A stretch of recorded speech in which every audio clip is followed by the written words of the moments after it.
Доор 30 мянган орчим ажилчид байдаг гэсэн судалгаа бий. Монголчууд хязгаарнаас хятад хүмүүс дургуутвал байс хийгээд хоорондоо зодтолдох, маргалдах, нэг нэгний дарамтлах үйлдэлүүд гардаг. Сайхан бүгд найрамдах хятад ард улсын засгийн газраас Бутан улсад ажиллаж амьдарч байгаа иргэдэд хамгаалах зорилгоор өөрсдийн цэргийг ирүүл оруулсан байна.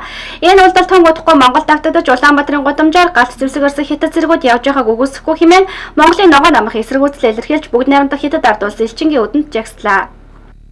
Манай улсын хувьд барилгажилт хэдий өгдөж байгаа хөгжиж орны тоонд ордог. Хүн ам цөөхөн дэш тэрүү хар ажил хийх дургуй дэш тэрүү барилгын салбартаа голдуу хятадуудыг ажилуулдаг мод илгэрээд удаж байгаа. Гэтэл баг багаар орж ирсэн хятадууд хэд олуулаа болж үндэсний аюулгүй байдалд нөлөөлөх хэмжээд хүрсэн талаар их сурвалжууд мэдээлж байгаа. Өнгөрсөн баасан гараг дэлхийн хэвлэлүүдээр бүгд найрамдах хятадаар тус Бутан цэргүүдээ оруулж тэнд ажиллаж амьдарч байгаа иргэдэд хамгаалж байна гэсэн мэдээлэл цацагдсан. Тиймээс удахгүй Монголд ажиллаж амьдарч байгаа хятад иргэдэд хамгаалах зорилгоор манай улсад цэргээ оруулж ирэхгүй газаргүй хэмээн Монголын ногоон намынхан үзэж байна. Их нутаг газар шорооныхоо төлөө тууштай тэмцлийг явуулдаг тус наймынхан элэг нэгт Монгол ахын дүүс бид хоорондоо нэгдэж хятад иргэдийг хөөн зайлуулах шаардлагатай байна хэмээн үзэж байгаагаа илэрхийллээ. Бутан улсад ажиллаж байгаа барилга дээр ажиллаж байсан цэргүүдийнхаа одоо ажилчдын аюулгүй байдлын ханх үүднээс цэргээ оруулсан гэж ярьж байна. Өнөөдөр Улаанбаатар хотод ажиллаж байгаа 30 мянган хятадын ажилчид байна шүү дээ. Энэ улсуудынхаа аюулгүй байдлын ханх үүднээс цэргээ оруулахад одоо ямар ч асуудал болцсон. Энэ ойлгомжтой болчихлоо. Тийм учраас энэ Монголд ажиллаж байгаа энэ хүмүүсээ гаргаа. Монгол улс хангалттай ажиллах хүчин байна. Тийм ээ. Та бүхэн одоо хэрвээ Бутанд ингэ цэргээ оруулж байгаа бол маргааш одоо хятадуудыг хамгаалах цэргээ оруулж ирнэ шүү дээ. Өнөөдөр мэдж байгаа шүү дээ та бүхэн Улаанбаатар хотын дундуур л одоо гудамжаар 150 хятад хүн туг бариалж ирслаа шүү дээ. Энд чи одоо сар агасын өмнө улсын асуудал шүү.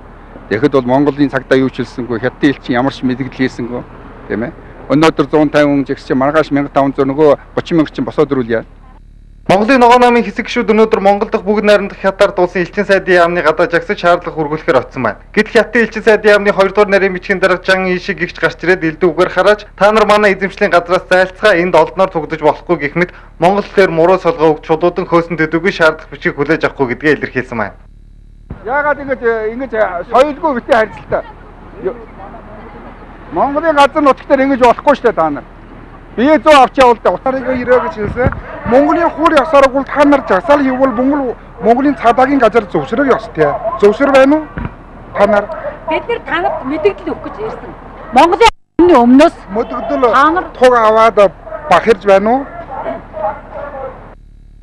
Хятадын элчин сайдын яамны ажилчид хаалгахаа орсны дараа бас нэгэн хятад хүн гарч ирээд цагдаа нараа загнаж эдгээр хүмүүсийг хөөж явуулгыг утгатай зүйл ярьж байгаа харагдсан. Монголын газар шороон дээр үйл ажиллагаа явуулж байгаа тус яамны ажилчид өөрсдийгөө энэ газрын эзэн гэж бодсон уу эсвэл Монголд яасан ч яадаг гэж бодсон уу? Энэ жагсаж байгаа иргэдийг муу мухаа үгээр харааж хөөж байгаа нь ямар ч ёс суртахуунгүй харагдаж байлаа. Их нутгийн минь газар шороон дээр энэ мэт дураараа ажиллаж байгаа хүмүүс удахгүй цэргээ оруулж ирээд бүх зүйлийг хүчээр шийдэж эхлэх цаг ойрхон байна. Хараа хяналтгүй орж ирж байгаа хятад иргэдийг эмгэгтэйцэнд оруулах ажлыг нэг яралтай анхаарал тавьж ажиллахыг сануулъя. НБС Эрдэнэт.